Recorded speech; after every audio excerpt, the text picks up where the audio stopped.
Hey, you guys, with Thanksgiving coming up here in the United States, I had this really funny epiphany the other day. I was thinking about, I was making cranberry relish, and you'd like take the fresh cranberry, you put them in the food processor, you put in a whole orange, and I actually peel the zest of the orange, like I do a thin layer of zest, and then I peel off like the white stuff and throw that away, and then put the whole orange meat in. Then it's not too um, I didn't know I was going to give you a recipe here. This is this is actually not the recipe I was giving you. Anyway, so a little bit of sugar and cranberries and orange, like a whole orange, and a little touch of cinnamon. That's kind of the secret. Anyway, food process, fabulous. Cranberry relish. But aside from that, while I was doing that, I was thinking, when I'm handling food and doing like making stuff in the kitchen, and we're all, those of you in the United States or expats outside, sort of prepping for Thanksgiving, the food doesn't talk back. Like it doesn't have the authority to tell me what it's going to do. It doesn't say, no, you need a cup of me instead of half a cup of me. Or, oh, you need 3 cups of me instead of 2 cups of me. It doesn't talk back to me. I have dominion over what I'm doing with the food and prepping and doing all the stuff. It never even occurs to me to think that the food is going to resist what I'm telling it to do. Well, guess what?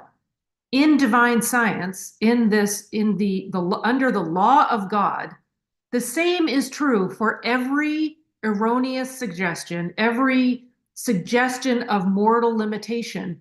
It doesn't have power to tell us what to do. It doesn't have power to come in and take over our thought and almost, oh my gosh, like while I'm making food, like the food is governing my thinking. Oh no. It's like, well, erroneous suggestion is the same thing. It doesn't have the power to come in and tell us what to think or how to view ourselves or what to feel or any of that or how to react to instead of respond to those suggestions that if I eat this, something will happen, cause and effect in matter. None of that is true. None of the material sense testimony has power. None of the suggestions of aggressive mental suggestion have power. And we get to come to it, to those suggestions, with the same dominion we come to food when we're prepping something and making something for Thanksgiving meal. So just wanted to share that because that was like a little, I like this analogy. I thought I would share it with you.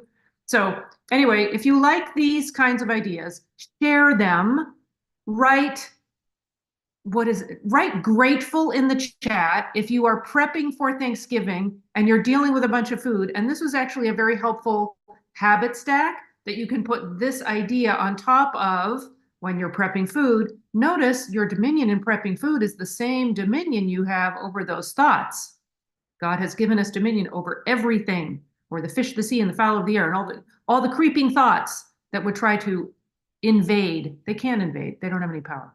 So write grateful in the chat if you're in the midst of, prepping for Gratitude Day, Thanksgiving. Thanksgiving, giving of thanks. It's really wonderful. Thanksgiving practice. So lots of love.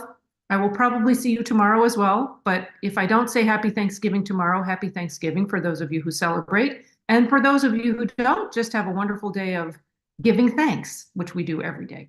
So lots of love. Hope to see you soon.